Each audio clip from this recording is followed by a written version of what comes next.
Buenas tardes, bienvenidos. Welcome, my name is Maria-Paz Erker. I'm your student Spanish teacher. I'm sorry I'm not able to be with you in person, but I'm happy to at least have the opportunity to share the information you need to know about this course through this video. So first, of course, I would like to start by giving you a little bit of more information about my experience as a teacher. I'm a native from Santiago, Chile, South America. I have degrees in education and linguistics. This is my 10th year teaching world languages, and this is my 6th year teaching at SLU. I'm very happy to be part of this community, and I'm looking forward to getting to know your students better. First, I would like to explain you how learning Spanish looks like at SLU. What your student is going through here at SLU is probably very different from the experience you had in high school. In the past, language teachers were centered about teaching about the language. They were concentrating on grammar. You probably experienced conjugating verbs on a handout, but not really knowing or learning how to communicate in a real world situation. We have changed that approach, and here at SLU, we want our students to learn how to use the language. So our classroom activities are learner-centered, and the teacher is the coach or facilitator. We want our students to be able to communicate in the 3 modes of communication. Interpersonal, we want them to be able to engage in a 2-way communication situation, talking to others in Spanish. Interpretive, we want them to be able to decode information when reading or listening to Spanish. And presentational, we want them to be able to present information in front of an audience or being able to write in Spanish an essay or a document like that.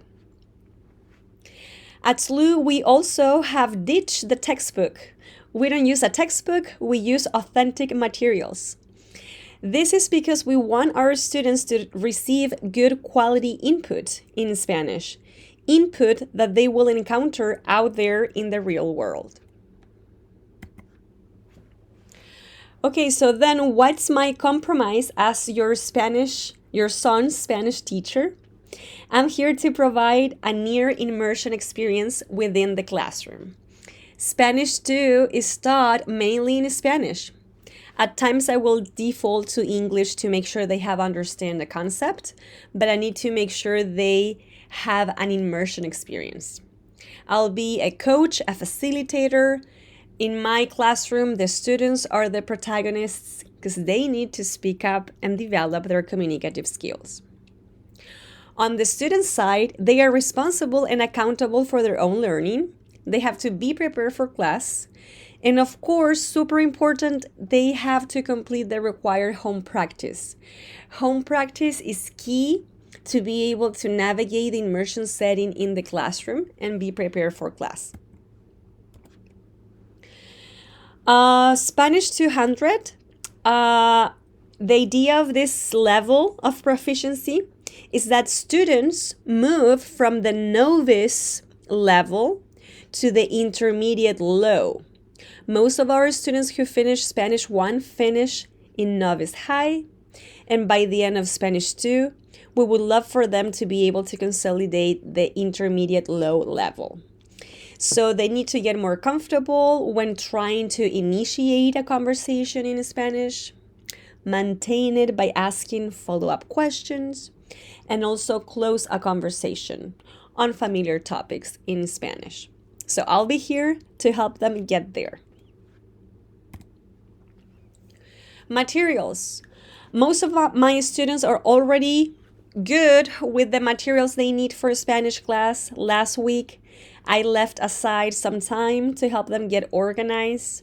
They were expected to bring their binders and dividers and all of the materials you can see here. And I would say all of them, if not most of them, if not all of them, already have a binder. So I would ask you to maybe check in with them, ask if they have everything they need, and if not, They can come see me. I have extra binders too. But it's super important for them to be organized in order to be successful in my classroom. This list of materials is also posted on Canvas, so you can ask them to pull it out for you in case you want to double check they have the materials. In Spanish class, of course, we take advantage of all of the educational tools that are out there to help the students reinforce the contents that I teach them in the classroom. So we're going to be using these apps, Quizlet, Flipgrid, Edpuzzle, and Conjuguemos. They have already been working with Quizlet. They have experience from previous years with Conjuguemos, so they should be good to go. Grades, an important topic for all of us. The way I set up my gradebook is around the 3 modes of communication: interpersonal, interpretive, and presentational. When I see that my students are checking their grades, I want them to be able to get information on what mode of communication they need to work on and improve.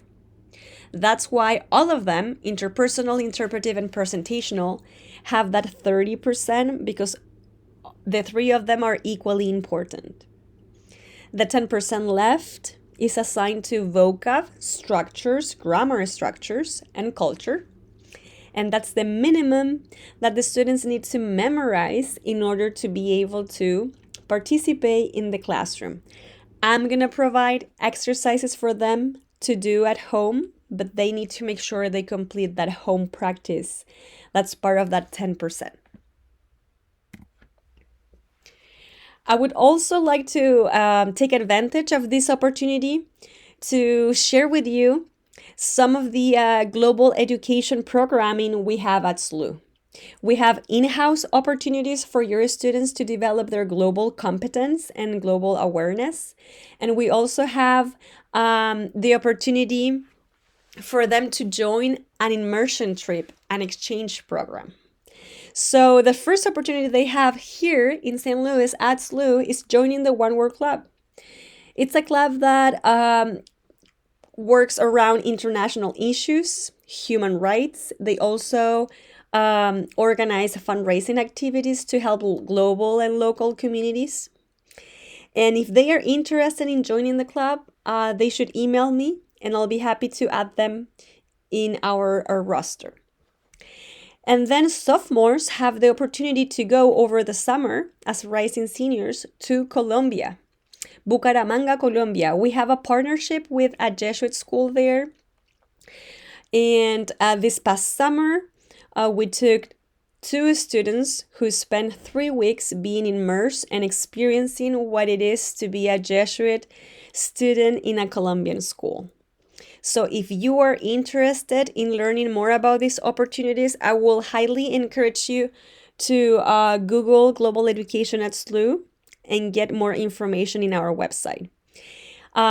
Also, next year when they go to junior year, we also have a junior program with the Chilean school San Ignacio del Bosque. This past summer, I had the pleasure to take 3 students down to Chile. They spent a month being immersed in the Chilean culture and language. So it was a great experience for our rising seniors, our seniors right now.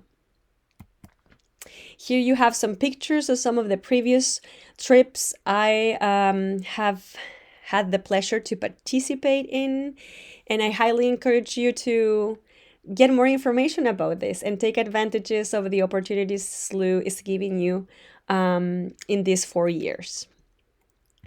Please, if you have any question, do not hesitate in contacting me. Here you can see my email account, my email address, and my phone number.